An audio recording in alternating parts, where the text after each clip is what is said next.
21 people killed. Just like that. It's almost hard to comprehend the Air India Express Flight 1344 crash in Kozhikode back in August 2020. It was a terrible, terrible event. And what makes it even more, well, disturbing is how closely it mirrored another crash. Exactly. The one in Mangalore, Air India Express Flight 812, that was just 10 years earlier, 2010, and 158 people died then. It's uncanny, isn't it? Same airline, same kind of plane, these challenging tabletop airports. Yeah. Both just devastating. Which really forces the question, after Mangalore, what actually changed? Were those lessons, those really hard lessons, even learned or acted on? That's what we need to dig into today, because it feels too simple to just say pilot error. Right. We want to unpack the different layers here, the systemic things that might have, paved the way for this, a tragedy that you have to think maybe didn't need to happen. And for this deep dive, we're relying heavily on a really thorough analysis by Admiral Cloudberg over on Medium. They do incredibly detailed work on these kinds of incidents. Yeah, Cloudberg's piece is excellent. It lays out the timeline, but also digs into that bigger picture, the underlying failures. So our mission really is to understand those critical points, the decisions, the human factors, yes, but also the organizational flaws that all came together that day. Okay, let's set the scene a bit. Flight 1344 wasn't just a regular flight. No, it was part of the Vande Bharat mission. This was during the height of the pandemic. Bringing Indians home who were stranded in Dubai because of COVID. So you can imagine people were anxious to get back. Absolutely. And the destination, Kozhikode or Calicut. Yeah. It's one of those tabletop airports. Which means the runway is basically built on a hill, right? Steep drops off the ends. Exactly. Inherently risky, less room for error, especially in bad weather, like the monsoon season, which it was. Okay, and the crew? You had Captain Deepak Sath, very experienced, over 10,000 hours. Importantly, he knew tabletop airports. Okay. And First Officer Akhilesh Kumar, much less experienced, around 2,000 hours. And the plane, a Boeing 737-800, was full, 184 passengers. And wasn't there something about the captain's schedule, a last-minute change? Yes, that's right. He'd been given another flight for the next morning. So potentially there was this underlying pressure about crew rest limits. If this flight got badly delayed. It could mess up the next day's flight. Okay. And they did leave Dubai about 30 minutes late. So maybe a little bit of pressure to make up time right from the start. All right, so let's talk about that first approach. The weather was bad? Yeah, classic monsoon, thunderstorms, heavy rain. Made everything much more difficult, especially for that kind of airport. And then there's the wiper. The captain's windshield wiper wasn't working. And critically, they knew about it. They knew before they even started the first landing attempt. That just sounds wrong. Surely there are rules about that. Oh, absolutely. Yeah. Air India Express has specific monsoon procedures. Working wipers were mandatory. And the rules also said divert after 2 failed attempts. So the broken wiper alone, that should have been it. Diversion. It really should have been, yes. Yeah? But they went ahead with the first approach anyway. Okay, so what happened? Well, they're coming down. The system calls out approaching minimums, that decision point. Where you have to see the runway or go around. Exactly. And they couldn't. Yeah. Too much rain, the faulty wiper, no visual contact. So they did the right thing that time. They went around, aborted the landing. Right. So 1 failed attempt, delayed already, broken equipment, the procedures clearly say. Divert. That should have been the next step. But no, they set up for second try. And this is where air traffic control suggested switching runways to runway 10. Yeah, because another plane needed to depart.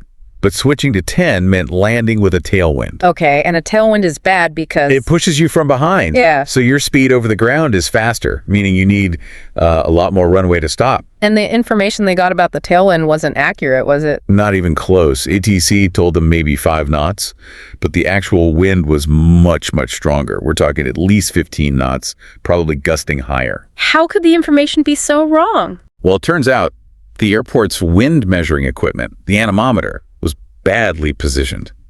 And apparently it wasn't even mechanically sound, just unreliable data. That's alarming. It gets worse. The airport meteorologist, the person who should have been relaying weather warnings about stronger winds nearby, they weren't even in the tower.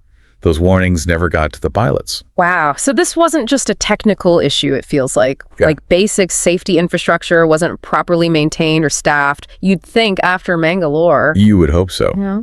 So the pilots are making this critical landing decision based on completely flawed wind data. Believing it's a minor tailwind. When in reality, As they started that second approach, they hit severe turbulence. That was the real wind, showing itself a massive 38 knots of tailwind up at 3,300 feet. 38 knots. That sounds incredibly dangerous for landing. It is way outside safe limits. Yeah. That turbulence alone should have screamed abort. Most airlines have very strict limits, much lower than that. And all this time, the captain's still fiddling with the broken wiper, trying to see. Yes, the CVR picked up sounds of him trying to activate it repeatedly. So, poor visibility, severe turbulence, a known strong tailwind. Yet they pressed on. And ATC cleared them to land, still giving them that wrong wind information. 8 knots. Cleared to land based on bad data. Yeah. Yeah. The stage is absolutely set. So coming in for the second time, what happened visually? The captain reported seeing the runway. But it's very likely something called the black hole effect was messing with his perception. Black hole effect. Yeah. Imagine flying at night, dark ground, just the runway lights. Can really trick your brain, make you think you're higher than you actually are, especially with rain and a partially wiped windscreen. Okay, so he thinks he's higher. And likely comes down too fast. The plane's warning system, the EGPWS, started shouting glide slope warnings repeatedly. It knew they were way too low. But he tried to correct. He did, but his corrections actually pushed them above the correct path. The whole approach was just becoming completely unstable all over the place. Despite the warnings, despite the instability, they kept going. Kept going. They crossed the start of the runway way too high, about 92 feet, and way too fast, 169 knots. That strong tailwind again. A long landing was pretty much guaranteed at this point. But then the landing itself, he flared too early. Yes, and too aggressively. Hold the nose up sharply, but crucially, with too much engine power still on. So instead of touching down firmly, the plane just floated. It floated way down the runway, eating up huge amounts of that precious stopping distance. Yeah. They were already landing long because of the speed and height, and this just made it so much worse. And this is when the first officer started saying something. This is the chilling part. The cockpit voice recorder captured First Officer Kumar clearly agitated, saying, "Go around," multiple times, "Go around, go around." Urging the captain to abort even at this late stage. Yes, it's a fundamental safety call. If the landing isn't right, you go around. But the captain ignored him. Completely ignored him. That points to a serious breakdown in the cockpit, doesn't it? Like the captain's word was absolute law. It suggests a very steep authority gradient, yes. A culture where challenging the captain, even when safety demanded it, just didn't happen effectively. It's sadly almost exactly what was highlighted after Mangalore too. So the calls were ignored. Ignored. And they finally touched down. Sure. But they were roughly halfway down the runway already. A 2,700-meter runway, wet surface, slight downhill slope. There just wasn't enough room left. What did the captain do then? Try to stop? Desperately. He deployed the thrust reversers that almost instantly retracted them, then slammed on the brakes.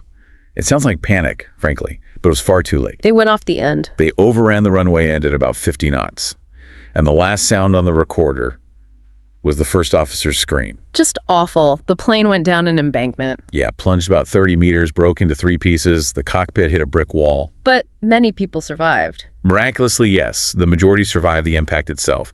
But still, 21 people died, including both pilots, and many, many serious injuries. And the rescue effort. It sounds like it was quite chaotic. Reports mentioned a lack of coordination, no real triage system to prioritize the injured, people being taken to hospital in private cars. It suggests the airport's emergency plan wasn't perhaps as robust or well-practiced as it needed to be. Which brings us right back to Mangalore, doesn't it? The similarities are just stark. Unsettlingly so. Tabletop runway, overrun, first officer urging a go-around, captain ignoring it. It feels less like a coincidence and more like a pattern, a failure to fix underlying problems. So what did the official investigation, the AAIB, find? They pointed to a whole range of failures. Obviously, the captain's decision to land in those conditions, ignoring the tailwind, ignoring the go-around calls, a massive failure of crew resource management, or CRM. That communication and teamwork in the cockpit. Exactly. But they didn't just blame the captain. They also noted the first officer's failure to actually take control, which points back to that authority gradient issue and maybe inadequate CRM training. Did he feel empowered enough? Probably not. And didn't the captain have a history of landing issues? That's another shocking finding. His training records showed previous problems with exactly this long flares floating during landing, the very things that happened here. Wow. And there was something about medication, too. Yes, they found multiple diabetes medications in his bag. Some aren't recommended for pilots because they can cause hypoglycemia, low blood sugar, which can impair judgment. And Air India Express hadn't had an aviation medicine specialist for years, since 2015 at least. So was anyone properly monitoring his fitness to fly with those meds? Big question mark there. It just keeps piling up. What else? A widespread problem, apparently, across Air India Express pilots with accurately calculating landing distances. They didn't have the right tools, maybe a culture of complacency, just not taking it seriously enough. Even the training programs were criticized. Yeah, suggestions that pilots got high marks almost automatically, regardless of their actual skill level shown in simulators. Yeah. Sort of ticking boxes rather than showing real competence. And the airline structure itself played a part. It seems so. The pilot roster was really unbalanced. Apparently only one captain was actually based in Kozhikode. That puts immense pressure on that individual. Plus, different departments were scattered geographically, making communication and oversight harder. But the really damning part seems to be the failure of the regulator, the DGCA, to act on the Mangalore recommendations. That's what the AAIB report strongly suggests. So many things highlighted after Mangalore seem to have just lingered. That steep cockpit authority gradient, poor simulators, bad crew scheduling, no aviation doctor, runway safety areas not properly maintained. Lack of overrun protection, especially on these tabletop runways. Right. Poorly trained airport firefighters not even tracking long landings systematically. It's like the warning signs were flashing for a decade but weren't properly addressed, which again echoes those infrastructure concerns we talked about. And specific failures at Calicut Airport, too. Yes. The firefighters weren't adequately trained for this kind of crash. That faulty anemometer giving bad wind data, the absent meteorologist. Even the airport doctor apparently made misleading statements about the rescue coordination initially. But the EMEA system, that feels like the smoking gun for lessons not learned. Engineered materials arrestor systems. Absolutely. It's basically a bed of crushable concrete at the runway end that can stop a plane safely if it overruns. Yeah. They talked about installing it after Mangalore. It was considered. No, they didn't install it. No. Instead, the airport authority chose a cheaper option. They just recalculated the official runway length on paper, effectively shortening the safety area rather than investing in the physical EAS barrier. Which just makes you ask, how do you weigh the cost of safety systems against the cost of human lives? I mean, for you listening, how does that calculation sit with you? This idea of saving money versus installing something that could have potentially saved lives here. It's a stark question. And after this crash, the AAIB came out with 43 new safety recommendations. 43. And many of them just repeated the Mangalore ones. Yeah, many were depressingly familiar, yes. It strongly suggests that not only did things not improve much after Mangalore, but safety at Air India Express might have actually gotten worse in some areas over that decade. So the big question hanging over all this, is this time different? Will this finally force real, lasting change in Indian aviation? Or, as Cloudberg's analysis grimly implies, are we just waiting for the next tragedy? Yeah, I mean, this deep dive really underscores that Flight 1344 wasn't just about one pilot's bad decisions, was it? Not at all. It was systemic failure. Failures in the airline, failures in regulation, failures at the airport itself. They all lined up. A perfect storm created by hazards and, well, just inadequate safety measures. And that cost of inaction is just...